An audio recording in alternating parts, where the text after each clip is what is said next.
Hi there, I'm Treese. I am a certified financial planner, and in this video, I am going to give you a few money tips. Now, please take this as entertainment purposes only. If you find something valuable, apply it in your life. But this is not professional advice. This is just me having fun with you.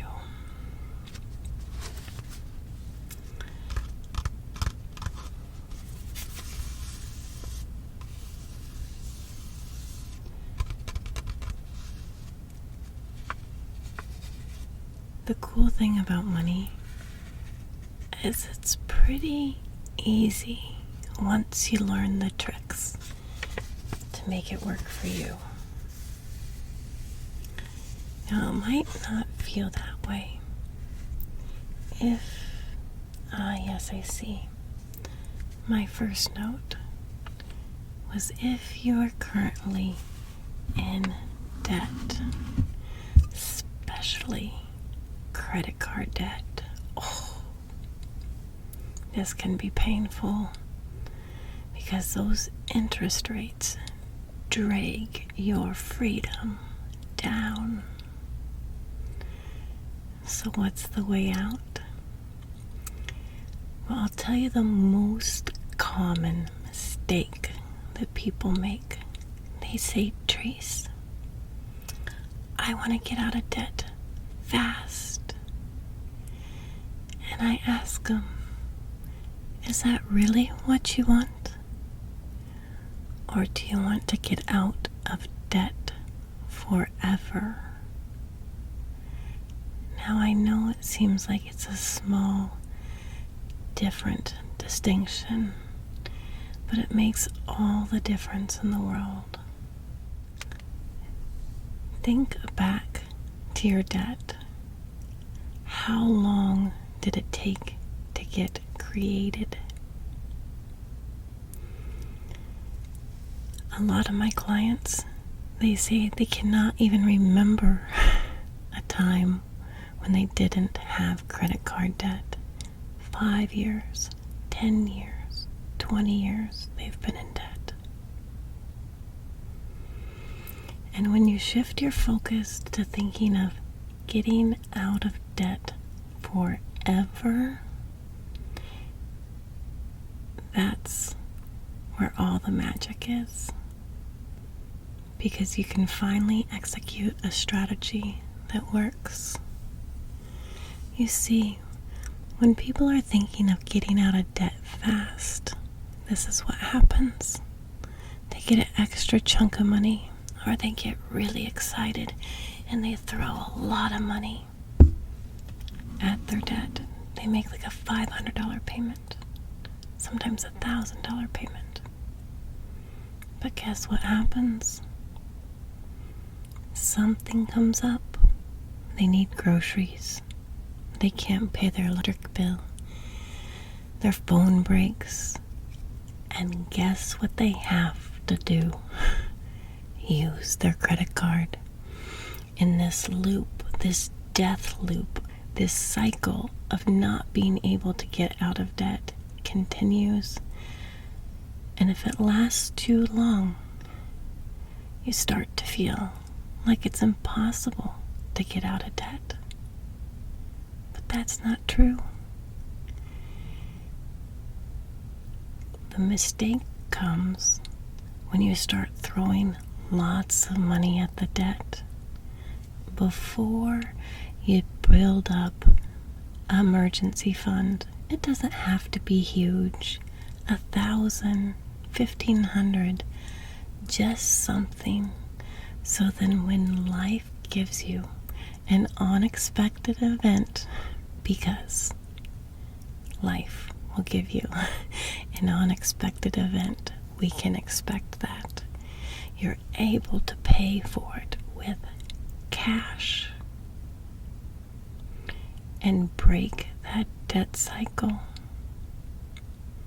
So what's the secret? I'm going to give it to you now. It's is look at your credit card statement. See what the minimum payment is. Now, if you're like my clients, this strikes a lot of fear into them because they've been told never to pay the minimum payment. If I do that, I'll be in debt forever. But it's not true. We just use that as our starting point.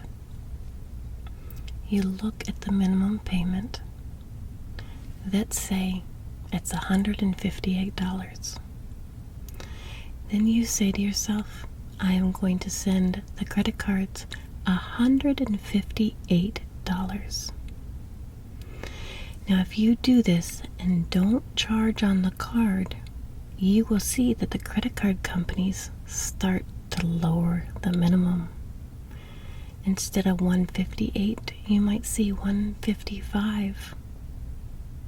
Now that, you don't fall for that trick. You continue to pay $158. And this extra principal payment is what starts to snowball your debt reduction. I have a client. She started with $50,000 of credit card debt. Over $800 in fees a month. She did this, and she is almost debt-free, and it's been less than 2 years. This is all she did. Did not use the credit cards. If you do not have discipline, believe me, Trees cannot resist a glass of wine in her fridge, so she doesn't keep it there. So if you cannot resist using your credit card, cut them up. Claim your power. You were born to be rich and free. Do not fall into the trap that society has set for you. It will leave you feeling depleted, and that is not your birthright. Now,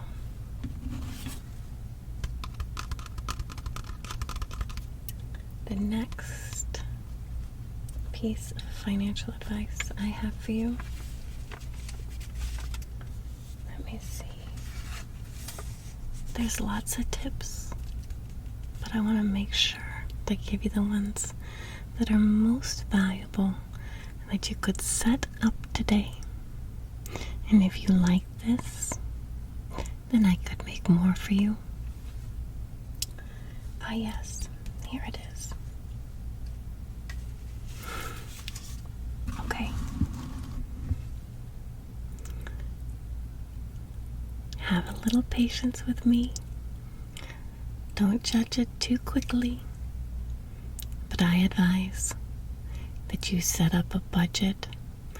Budgets are not diets. Budgets don't leave you feeling depleted.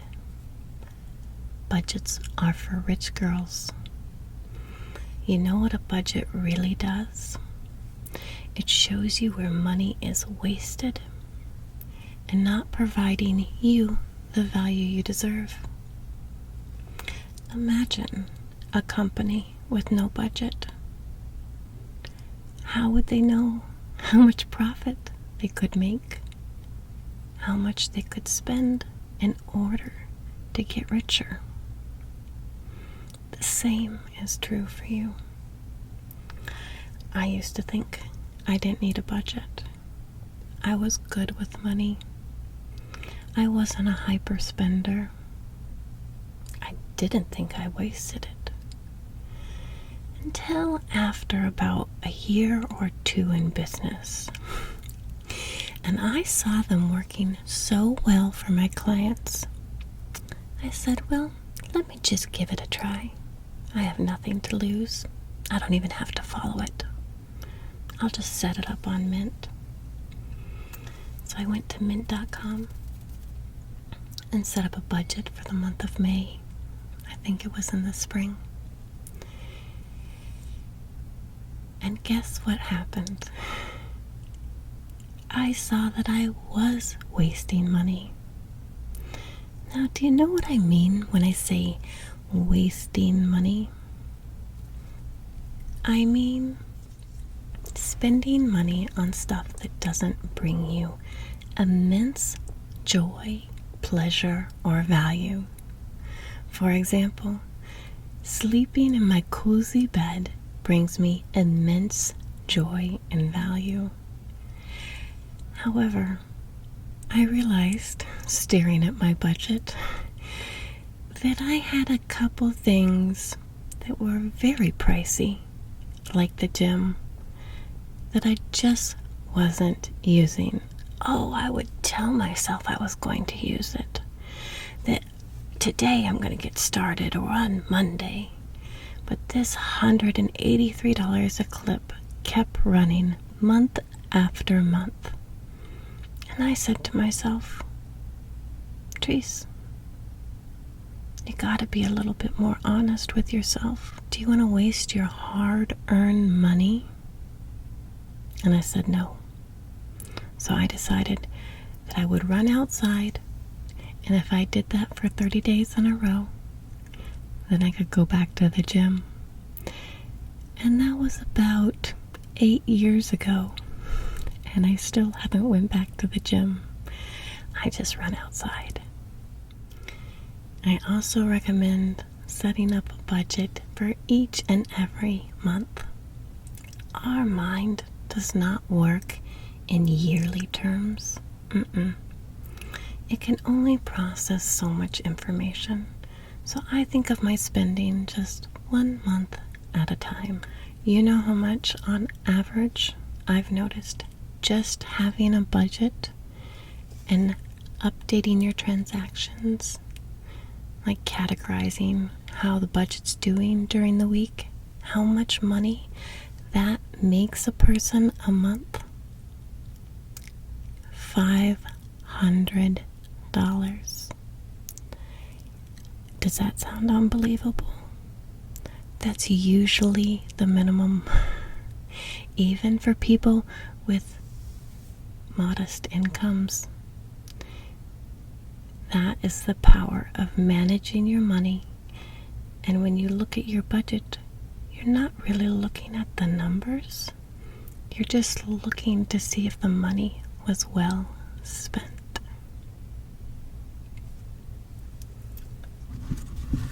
Now, let's see if we have one more financial tip for the day.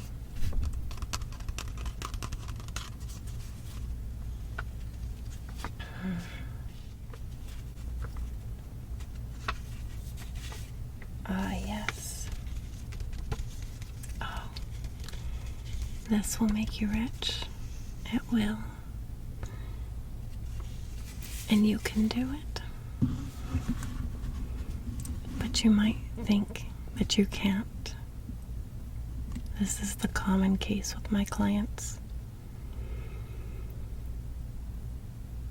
Because they say that they don't have enough money to start investing.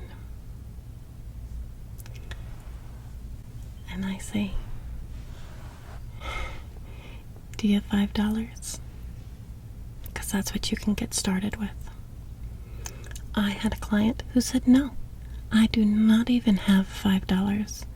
I have $14,000 of credit card debt. I have nothing. I said, oh, fear not. How about the next time that you get a raise at work, we simply put that raise into your 401k, which allowed her to pick up the company match. Fast forward a handful of years, you know how much money she has in there? She has over $60,000. And the only thing that she did was take her raises, and they were modest, 1%, 2%, 3%, and put them in her 401k instead of taking them home, because she was already living without them. the biggest common misconception with investing is that it takes a lot of money to do anything, to make you wealthy. That's so not true. The truth is, it only takes a little bit of money and time. Time is what builds the fortune. For example, if you spent $100 less on your grocery bill a month, in 30 years, at an 8% rate of return, you would have over $50,000. And it doesn't have to come from the groceries. You could get a little bit cheaper rent. You could switch from cable to Netflix. $100 a month equals $50,000 more dollars. Now, if you really only have pennies, you can still get started. And this is not sponsored, but you could do acorns. It allows you to invest your change. You won't miss your change, no matter what your current financial position is. But your future self will thank you for the wealth. Now, if you like these type of videos, let me know in the comments below what you would like to see next. And until next time, I kiss you. Ciao.